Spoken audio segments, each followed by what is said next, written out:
Je ne suis archi pas d'accord. Moi, ça fait 3 ans que je me le coltine. Bon, je me suis peut-être un peu chauffé. Sola a dit j'accuse, moi je dis je m'excuse. On peut être grossier sur notre podcast ou pas? C'est rajouter une cerise sur un tas de merde, mais ça fait pas un clafoutis. Il a pas sélectionné un quarterback, il a pris un manager de chez Burger King. Il n'a pas de charisme du tout. Bonjour à tous et bienvenue dans un nouvel épisode du Front Office et d'un nouvel épisode du Front Office University. Je ne suis pas Anto, puisqu'Anto n'est pas avec nous pour présenter cette émission, mais je vais tenter de faire honneur à Anto sur ses introductions. Donc on va commencer avec le premier intervenant. Comme les Patriots, il part scouter toute l'année pour trouver la nouvelle pépite. Pour lui, ce ne sont pas des joueurs, mais ce sont soit des chansons de K-pop ou plus récemment des champignons. Rien de l'arrête, c'est PA. Salut PA, comment ça va? Salut les gars, bonjour à toutes et à tous. Effectivement, je crois qu'on se dit trop de choses en privé qui après ressortent pendant les épisodes, donc ça m'apprendra à tenir ma langue. Exactement. Et ton acolyte est un grand professionnel, il prépare ses épisodes au bureau, mais comme sa franchise de cœur, les Raiders, ça n'arrive pas à tout faire jusqu'au bout, puisqu'il a oublié ses notes au bureau. C'est Alexandre. Salut Alexandre, comment ça va? Salut les gars, salut tout le monde, écoute, ça va très très bien. Et ouais, on n'est pas très sérieux au bureau, mais bon, c'est comme tu l'as dit, comme la saison des Riders, écoute, on espère que ça va aller mieux l'année prochaine, dans un nouveau taf peut-être, mais on verra. Oh. On verra peut-être. Le Spoiler. scoop, il va se faire drafter, il est là jusqu'au bout. Exactement. Bonjour le patron d'Alex. Alexandre, je te propose de faire ta propre fiche aussi pendant l'intersaison. Ouais. Et en vrai, bête d'idée en vrai. Faire une fiche draft sur ton profil, sur un gars du LFO, ça peut être drôle en vrai. Point fort, point faible. Bon, déjà, ça va aller vite. Exactement. Mais bon, ta franchise des Raiders, c'est un peu compliqué. Apparemment, tu nous écris que Texas A&M est toujours undefeated. Bah ouais les gars, on verra bien sur la Paypal en fin d'émission, mais pour l'instant toujours pas perdu et une équipe qui s'annonce comme un des favoris pour la conférence SEC, donc la SEC, et aussi pour les playoffs qui s'annoncent, qui arrivent assez rapidement. Qui vont Et toi, arriver. PA, ton équipe, on rappelle UniLV, l'université de Las Vegas, qui visiblement le problème au niveau du football s'étend au Nevada complètement. Exactement, en plus ils jouent dans le même stade. Ouais, j'avais de l'espoir pour eux, mais là ils ont perdu contre Boise State et une autre équipe de la même conférence. Donc, bon, pas sûr de les voir en playoff, malheureusement. Complicado. Eh ben écoute, c'est la vie, c'est comme ça. Une saison, quand tu as une bonne équipe en université, tu as une mauvaise équipe en NFL, ben là c'est l'inverse. Exactement. Eh bien, c'est cool. On rappelle, suivez-nous partout le Front Office et on a le Discord également en description. On a tous les liens qui sont en description. N'hésitez pas à nous suivre là et à nous faire un petit retour sur cet épisode. Ça nous fera plaisir. Et pour cet épisode, on va parler du match marquant du mois, des joueurs marquants. On va essayer de voir ce qu'il y a à suivre sur les prochaines semaines, puisque là, on va quand même parler des semaines 7, 8, 9, 10, 11 de la NCAA. Et on finira par l'AP Paul, le fameux. Voilà. AP Paul. On ne l'appera pas Paul, puisque c'est complètement autre chose à ce niveau-là. Et après, petite conclusion pour terminer. Messieurs, match marquant du mois, selon vous, et on va commencer par Alexandre, puisqu'il a retrouvé ses fiches. Quel est le match qui t'a le plus marqué sur ces 5 semaines de NCAA? Bah écoute, c'est surtout sur la dernière semaine qui m'a marqué, parce que je trouvais que là, les matchs commencent à avoir un peu plus d'enjeux, notamment en Big 12. Donc c'est pas la conférence la plus cotée des 4 grosses conférences du football américain aujourd'hui. C'est celle par contre où il y a pas mal d'incertitudes sur la première place. Et justement, il y avait une affiche entre BYU, donc Brigham Young University, et Texas Tech, les Red Raiders de Texas Tech. Respectivement classés 7 et 8 à la Paypal, donc qui a eu cette opposition ce week-end. Et il y a une belle victoire des Red Raiders de Texas Tech qui ont gagné 28-7. Et justement, c'est vraiment une grosse victoire parce que comme ça leur permet de passer en directement premier dans la conférence. Et ça inflige aussi également la première défaite à BYU. Il y a aussi le fait que derrière BYU, ils ont un calendrier pas facile parce qu'ils doivent affronter aussi encore Cincinnati, si je dis pas de bêtises, qui est juste derrière eux en termes de bilan, parce qu'ils ont aussi une seule défaite. Donc là, visiblement, c'est le Texas Tech qui a pris l'ascendant potentiellement sur la finale de conférence. Et on va voir entre BYU et Cincinnati qui va pouvoir affronter les Red Raiders, en tout cas sur cette finale de conférence qui s'annonce d'ici quelques semaines maintenant. Et dans le match, moi, ça m'avait marqué parce que on en a parlé pendant quelques épisodes déjà. La défense de Texas Tech, c'est une grosse défense portée par un match exceptionnel de Jacob Rodriguez, le linebacker. On en parle même comme un potentiel Aceman candidat parce qu'il fait vraiment une saison incroyable, la manière d'un Manti Teo sur le poste de linebacker il y a quelques années, une dizaine d'années maintenant, du côté de Notre-Dame. Et Jacob Rodriguez fait une saison assez incroyable de son côté, du côté des Red Riders. Il y a un front seven qui est vraiment monstrueux parce qu'on parle aussi de la D-line avec des potentiels prochains premier tour ou deuxième tour dont on va sûrement parler durant les fiches draft, comme je pense à David Bailey notamment. Mais voilà, c'est une équipe qui est très compétitive. BYU, la force de BYU, c'était le jeu au sol. Et malheureusement, sur ce match-là, ça ne s'est pas vraiment vu. Texas Tech a vraiment muselé cette équipe de BYU. Et derrière, ça a créé une équipe qui était un petit peu infâme offensivement. Franchement, sur le match, c'était pas très beau à voir. Mais bon, ils ont un freshman en tant que quarterback BYU, donc c'était compliqué de leur en vouloir. Et sachant que c'était le jeu au sol, leur grosse force, donc derrière, compliqué pour eux d'exister dans ce match. Tu parles de Jacob Rodriguez, le linebacker. Est-ce que c'est un joueur auquel on peut s'attendre à la draft ou c'est pour une. Ah oui. Non. Là, je parle vraiment, j'essaie de parler un maximum Ouais. de joueurs qu'on va voir dans les fiches draft. Parce que Moi, lui, je te dis, c'est je un regardais senior.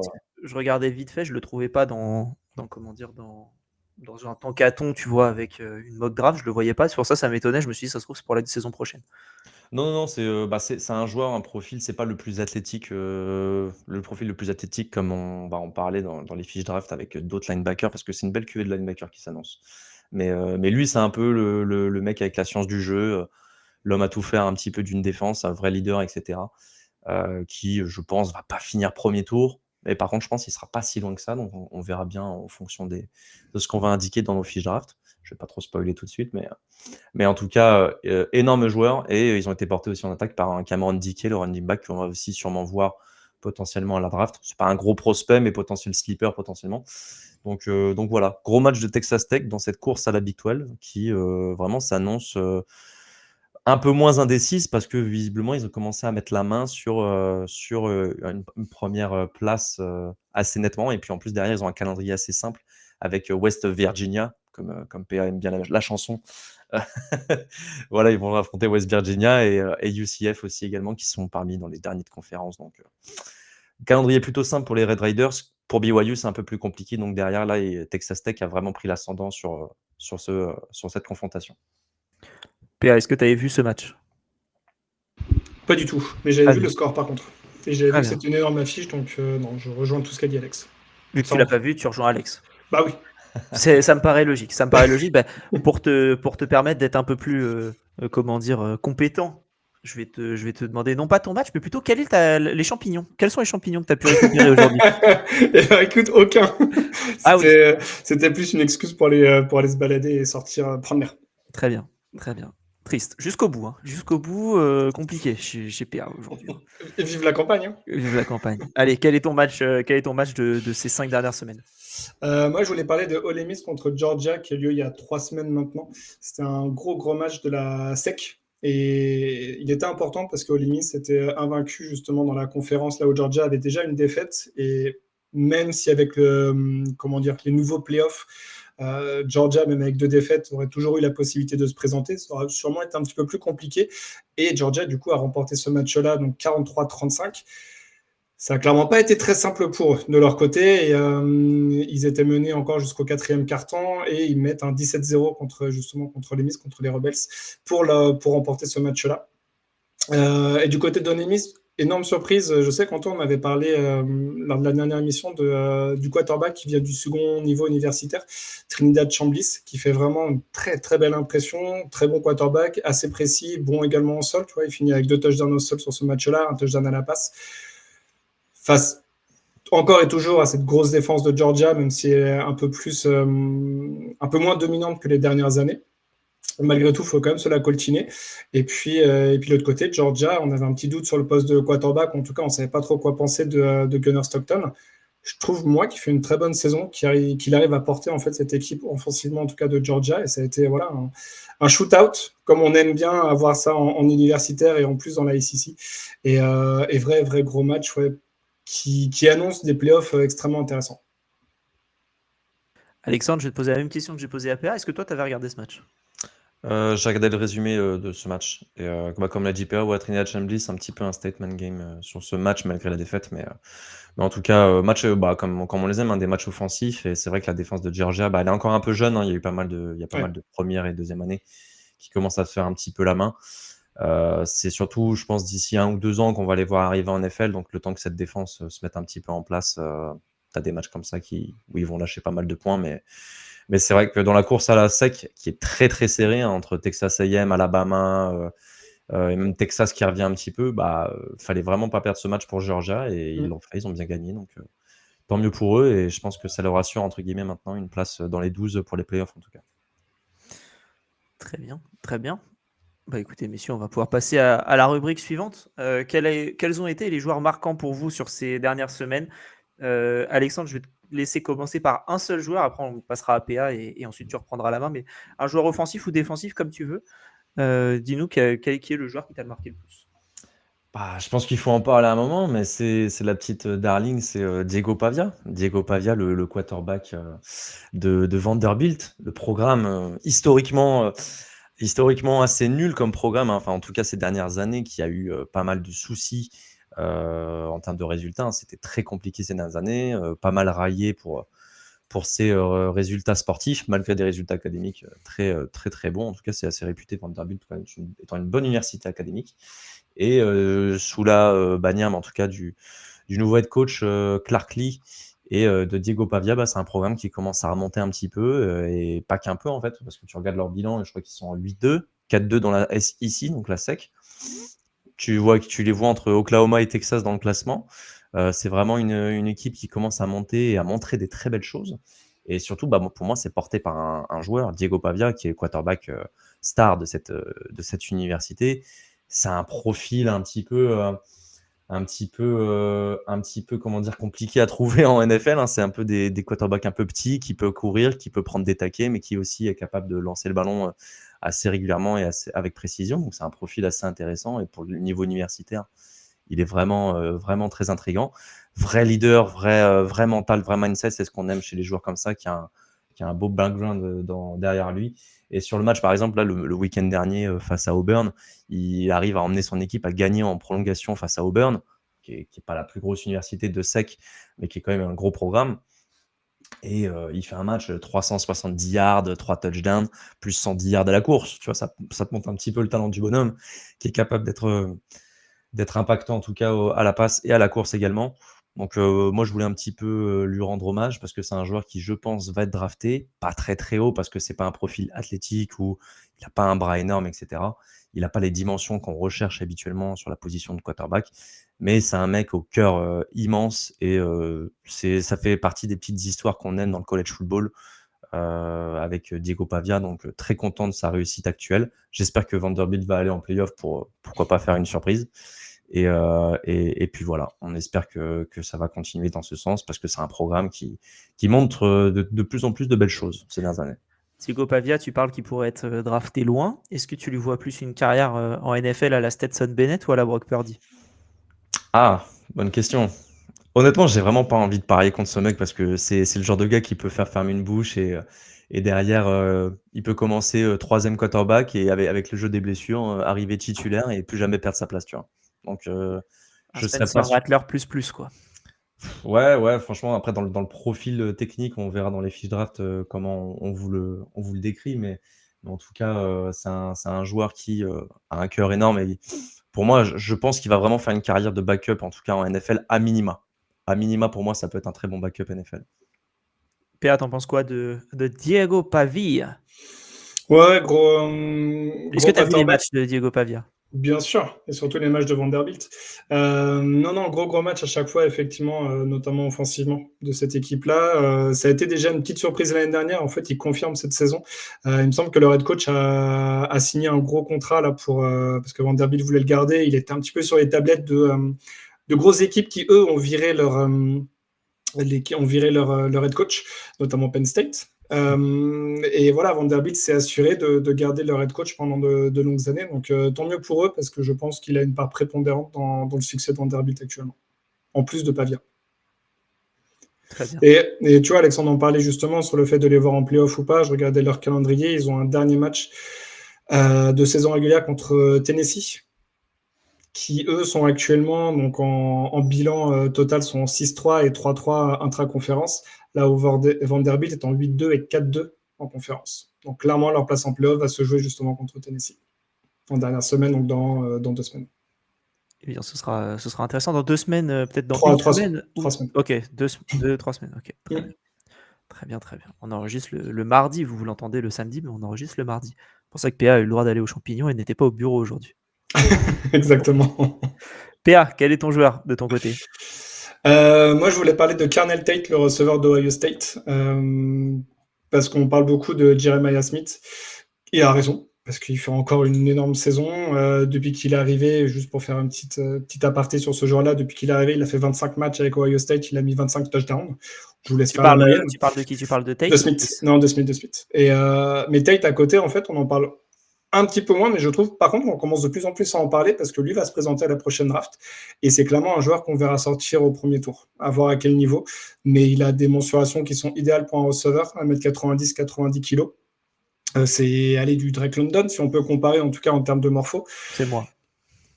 Ouais, les kilos en plus. Beaucoup, hein. Ouais. Lui, il attend peut-être pas sa pizza à 19h30. Mais les coulisses. C'est que moi, normalement, ça. Mais non, il a sorti des énormes matchs. Alors, il n'a pas joué le dernier match, mais les précédents, j'ai perdu mon onglet. Mais il a fait à chaque fois plus de 100 yards à la réception, 1 ou 2 touchdowns à chaque fois. Et voilà, extrêmement prépondérant dans la saison parfaite qu'est en train de réaliser Ohio State parce qu'ils sont en 9-0. Donc extrêmement impressionnant. On le sait, Ohio State, c'est un peu l'usine à receveurs. Bah, cette année, ça sera Tate qui sortira au premier tour. C'est qui leur QB à Ohio State? Julian Sahin, qu'ils ont pris via le portail des transferts et qui fait vraiment une très bonne saison. Enfin, franchement, il y avait des petites interrogations sur lui et le début de saison était compliqué, notamment le premier match contre Texas. Bon, en même temps, ça a été compliqué pour tout le monde, Arch Manning compris. Mais depuis, ouais, c'est très, très, très solide ce qu'il propose. Et lui, ce sera du coup 2027. 2027, ouais. Et il peut se présenter cette année, mais je pense qu'il va refaire une année. Mais je crois qu'il est éligible pour cette année de mémoire. Ah ouais, j'ai un petit doute, tiens. Mais de ce que vous en dites, s'il se présentait cette année, je pense qu'il serait premier tour, mais ok. Ouais, faudra que je regarde. Mais ouais. Non, il est éligible, pardon, il a fait 2 saisons. Ouais, il a fait que 2, ouais, ça me Ok. Donc ça sera semaine prochaine. Mais Carnell Tate, en tout cas, lui, c'est sa dernière année, en tout cas. Ouais. Très, très, très bon joueur. Hein. Très, très bon joueur. Donc en attaque, vous avez pris chacun un joueur que vous aimeriez dans votre équipe, j'imagine. Non, pas forcément, mais moi j'ai plutôt me focalisé sur ceux des premiers tours. Donc lui, il me fait vraiment très très grosse impression. Je pense qu'ils vont pas être beaucoup de receveurs à sortir cette année au premier tour, mais lui en fera largement partie. Et puis en plus, au début de saison, on annonçait une QV de receveurs pas si incroyable que ça. Ouais. Et au final, j'ai le sentiment que plus les semaines passent, plus la QV est plus intéressante que celle de l'année dernière, donc avec les Travis Hunter, Macmillan, etc. Donc vous le verrez dans les fiches, mais pour moi, il y a beaucoup de talent dans un panel dans un top 100. Je pense pas loin d'une dizaine de receveurs qui sont vraiment bons, quoi. Donc ça va être intéressant d'en parler. Exactement. On aura toute l'occasion de lire et peut-être d'écouter tes fiches. Si tu veux nous faire un audible, Alexandre, tu nous lises tes petites fiches. Bonjour, c'est Nicolas Sarkozy. Vous écoutez le temps des tempêtes. On va se relayer avec PA. On va se relayer pour faire un peu de la SMR de fiches. Pas mal. Quand tu ouvres la fiche, c'est au début. Tu fais un petit bruit de papier. Un petit bruit de stylo qui est écrit. Et on est bon. Alexandre, un joueur défensif pour le coup qui t'a marqué toi sur les dernières semaines. Ouais, je pensais à Derrick Moore, tiens, le defensive end de Michigan, qui est pareil, un joueur senior, donc on va en parler à la draft, qui va se présenter cette année, donc defensive end de Michigan.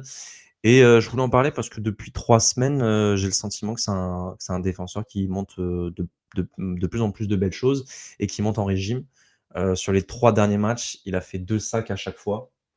Et je pense notamment à sa performance face à Washington en week 8, donc il y a 3 semaines, où je l'avais trouvé vraiment monstrueux sur ce match-là. Washington, c'est quand même une équipe qui montre de belles choses cette année.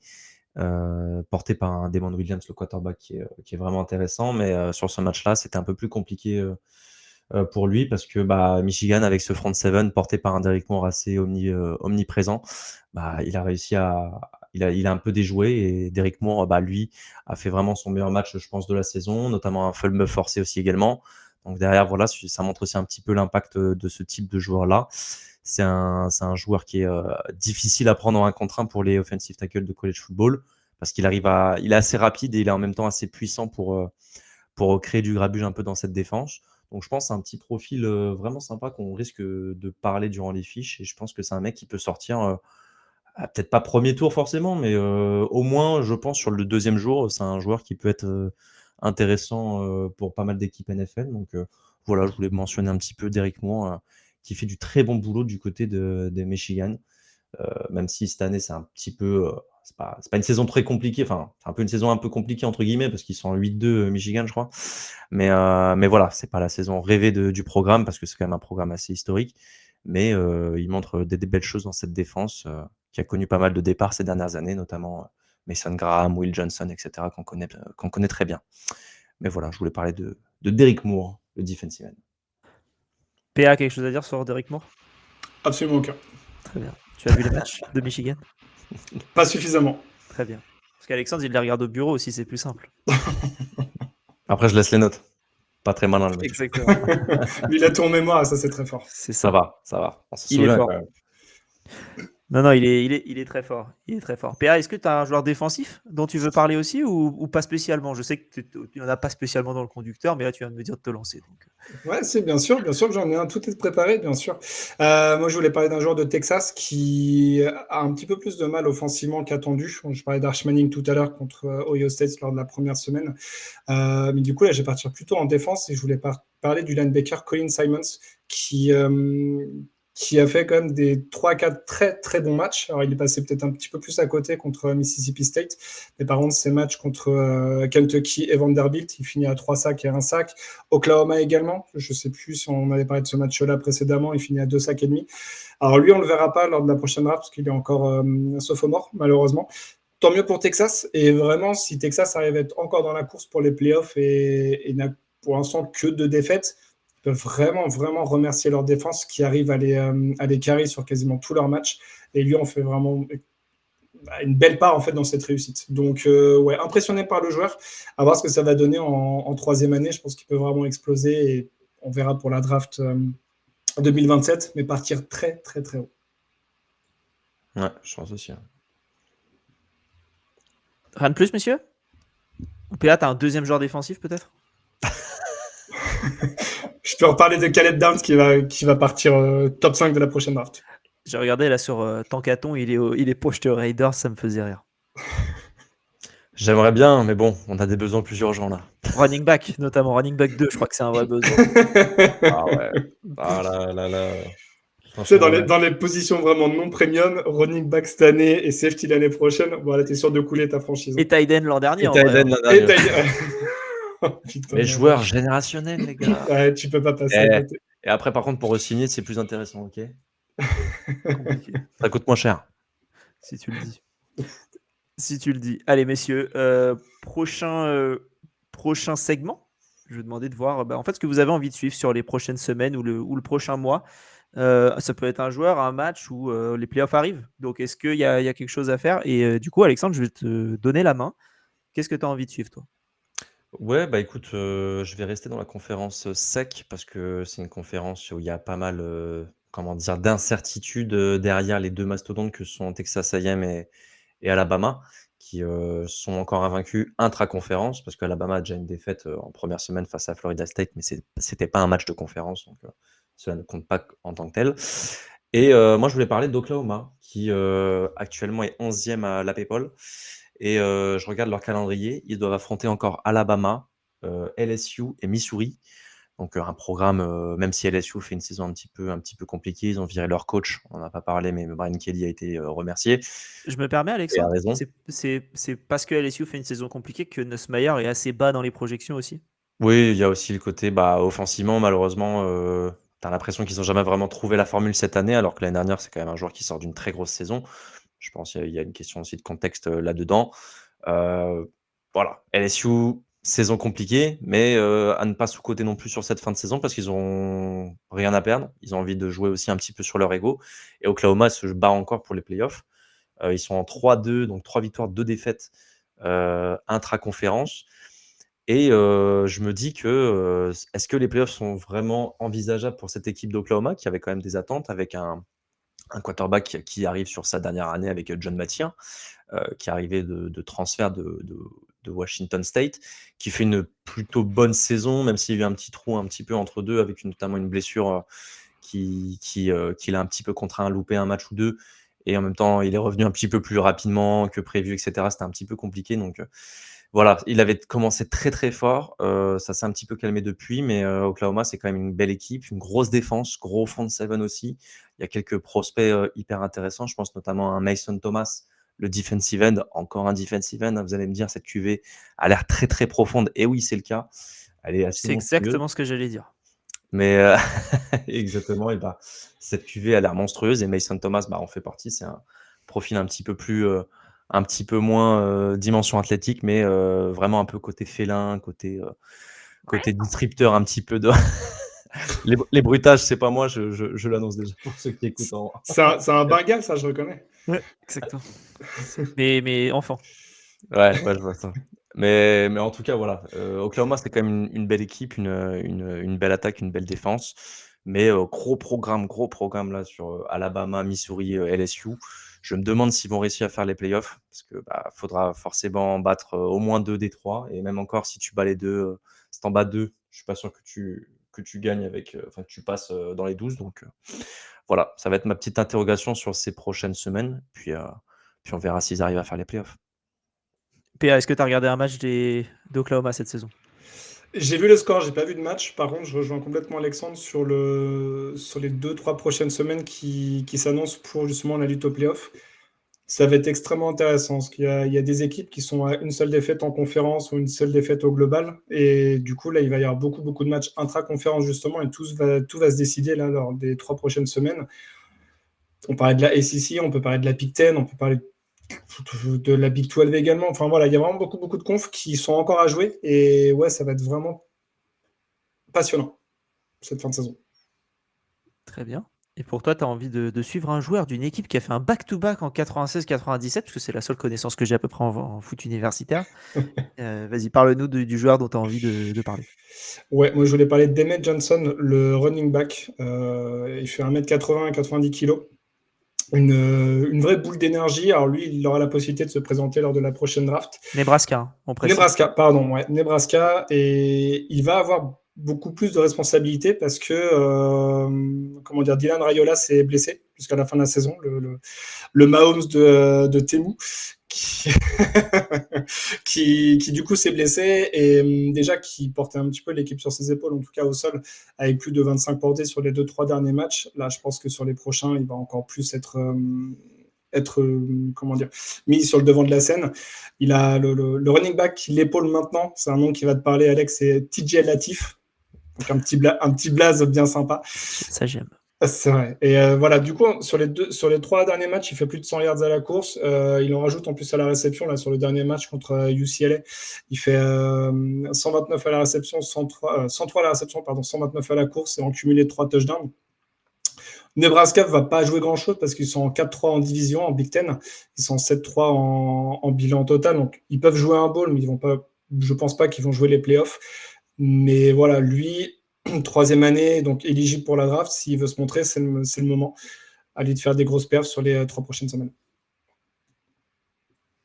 Alex, t'en penses quoi de ce joueur? Il sera dans tes fiches? Oh oui, ça c'est sûr. La QV de running back n'est pas non plus aussi profonde que celle de l'année dernière.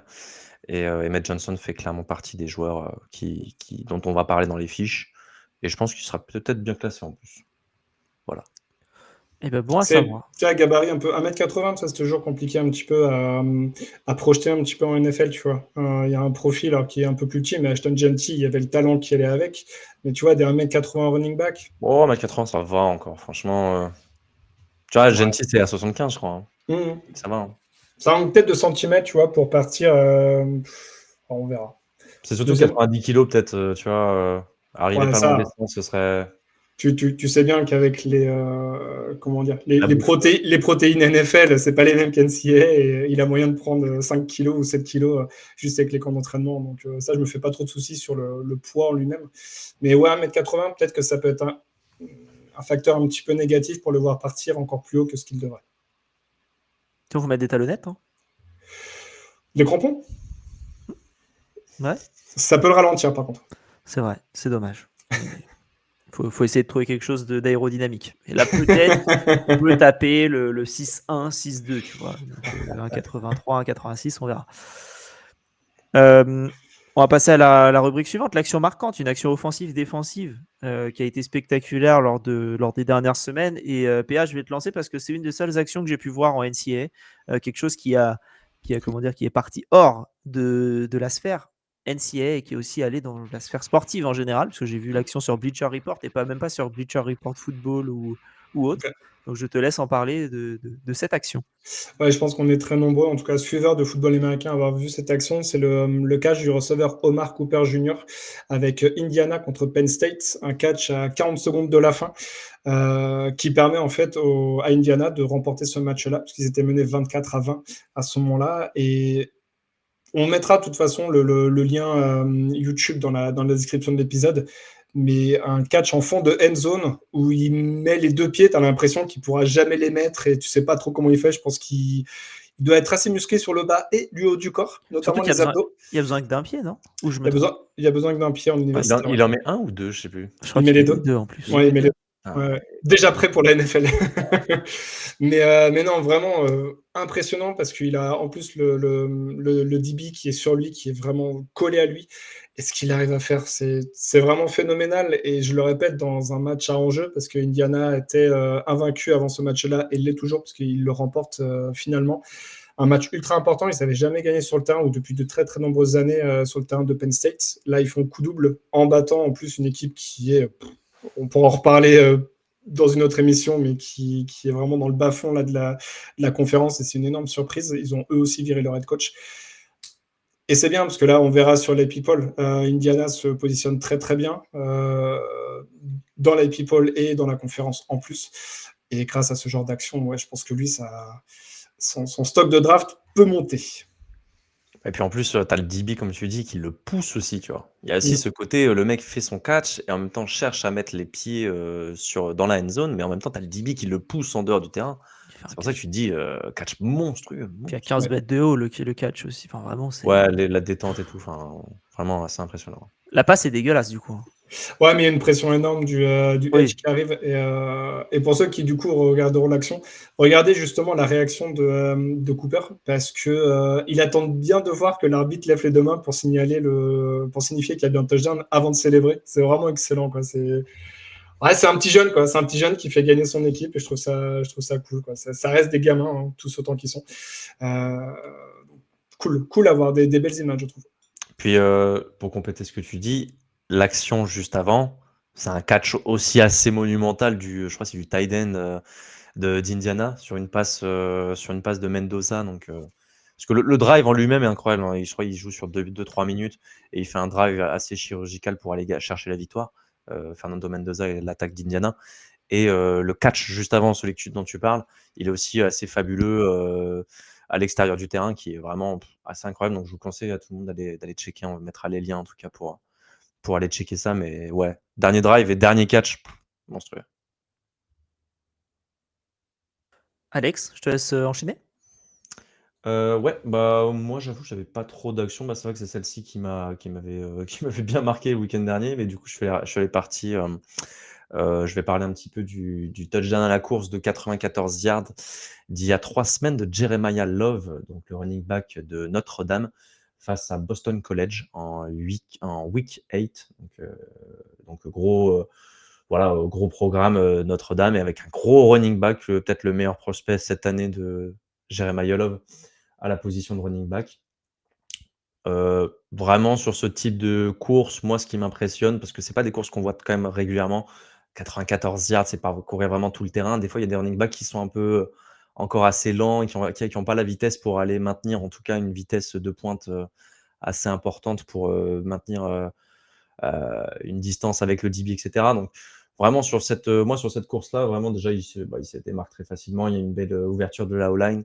Et derrière, il arrive avec sa vitesse à créer du grabuge et à dépasser tout le monde sur le terrain et à permettre à son équipe de prendre les devants. Donc, moi, c'est cette action-là qui m'a un petit peu marqué. Et puis, en plus, c'est quand même un gros talent qui, potentiellement, on parle de premier tour pour lui.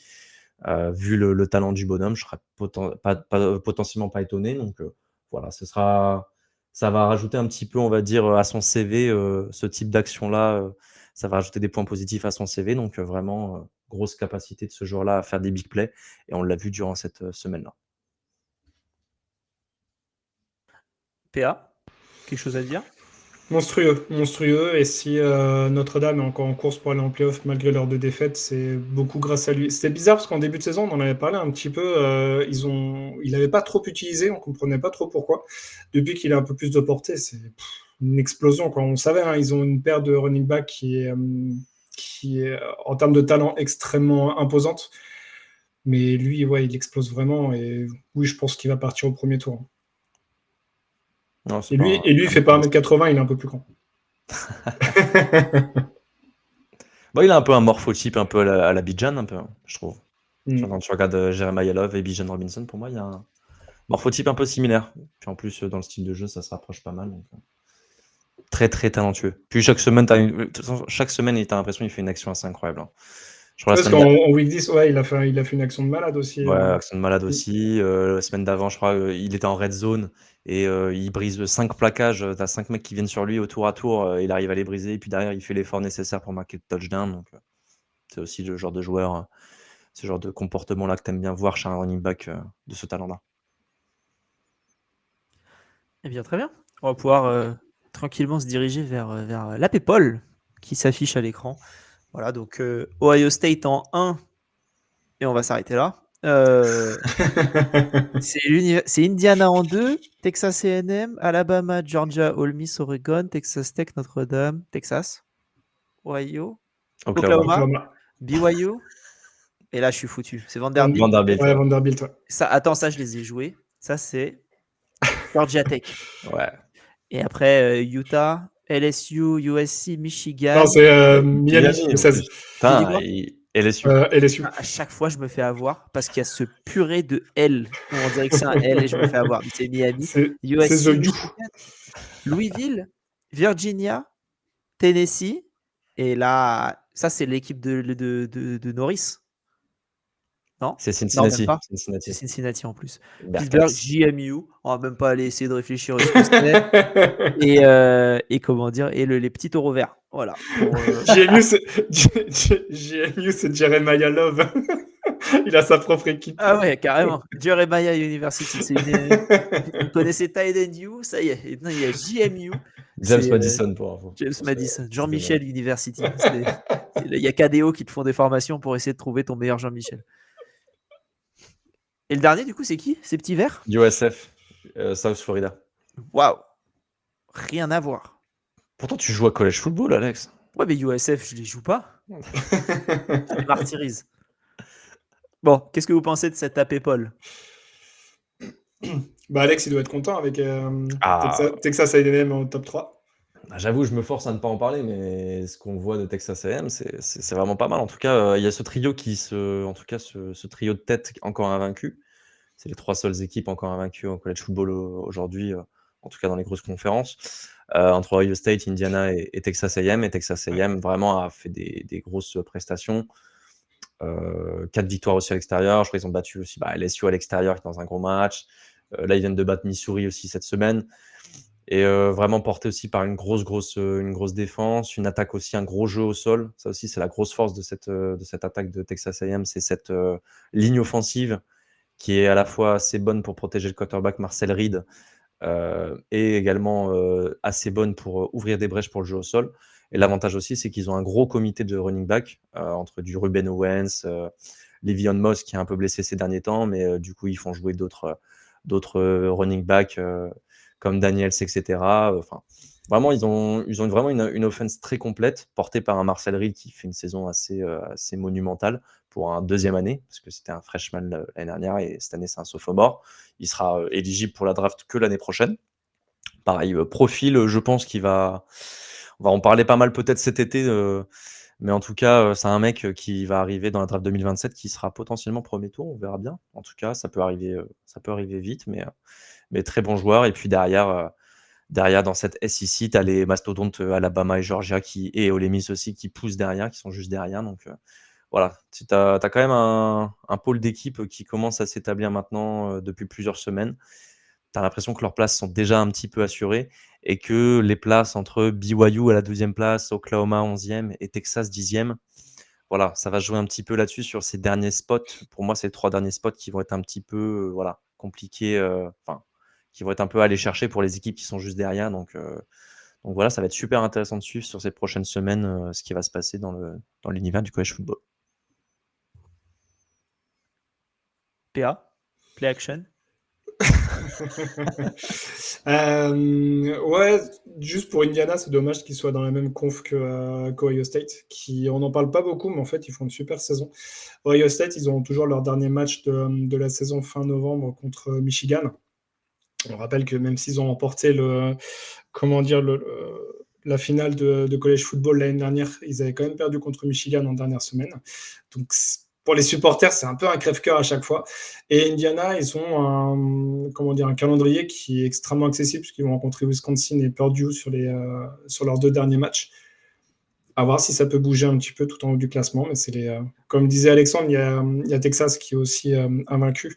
Et les 2 premiers sont invaincus et ça va jouer là-dessus. Indiana, ils ont eu la partie difficile de leur calendrier au début, c'est ça? Ouais, ils ont eu Oregon, Illinois.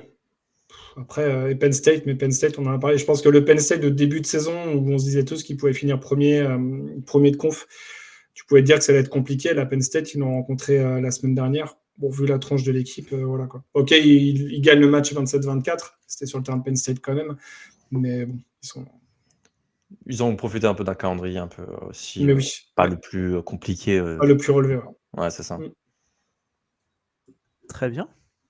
Rien de plus à rajouter sur cet AP Paul? Non, bah après, les équipes en tout cas qui peuvent potentiellement surprendre, enfin en tout cas on en parlait, mais par exemple une Vanderbilt en 13e position, peut-être créer la surprise sur les prochaines semaines. Là, j'ai pas le calendrier, alors je vais te dire ça tout de suite de Vanderbilt sous les yeux, mais Vanderbilt qui joue dans la SEC, je pense qu'il leur reste Kentucky si je dis pas de bêtises.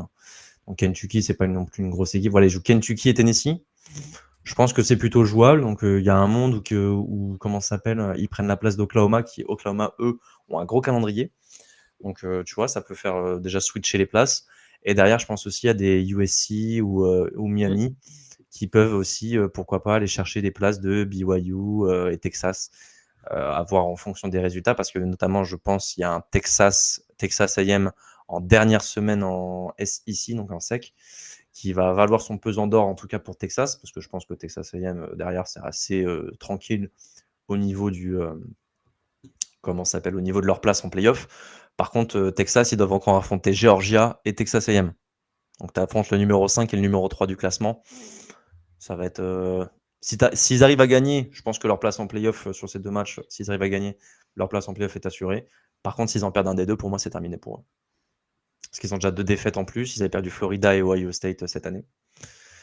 Ça va être compliqué. Compliqué sur ce calendrier, en tout cas. Et ben, on va pouvoir voir ça sur les prochaines semaines. On va se retrouver on sera sûrement Anto à ma place. Ce sera dans 3 semaines. Puisqu'on a fait un petit décalage d'une semaine cette semaine la semaine dernière pour les trophées de mi-saison. Donc là, le prochain LFOU sera la première semaine de décembre. Si j'ai bien mes notes, oui, c'est ça, ce sera le 6 décembre que ça sortira. Donc n'hésitez pas, venez là et on parlera de quoi dans ce prochain épisode? On en sera où dans la saison? Ça sera fini, justement. Eh ben, c'est génial. La saison régulière sera finie et il y aura les balls qui pourront commencer. Parfait. Donc on fera un petit débrief de la saison régulière complète? Ouais, je pense. Ouais, et puis surtout projection sur les balls et les playoffs. Exactement. Et ben on a hâte de ce petit moment. PA, Alexandre, merci. pour ça, on rappelle, suivez-nous partout à le front office. Il y a un lien en description de l'épisode pour retrouver tous. Hein, c'est le petit bento où il y a tous les liens pour nous retrouver. Et voilà. Merci PA, merci Alex. Et plus qu'à vous souhaiter à tous une bonne journée, un bon week-end ou un bon début de semaine. Et vive le football.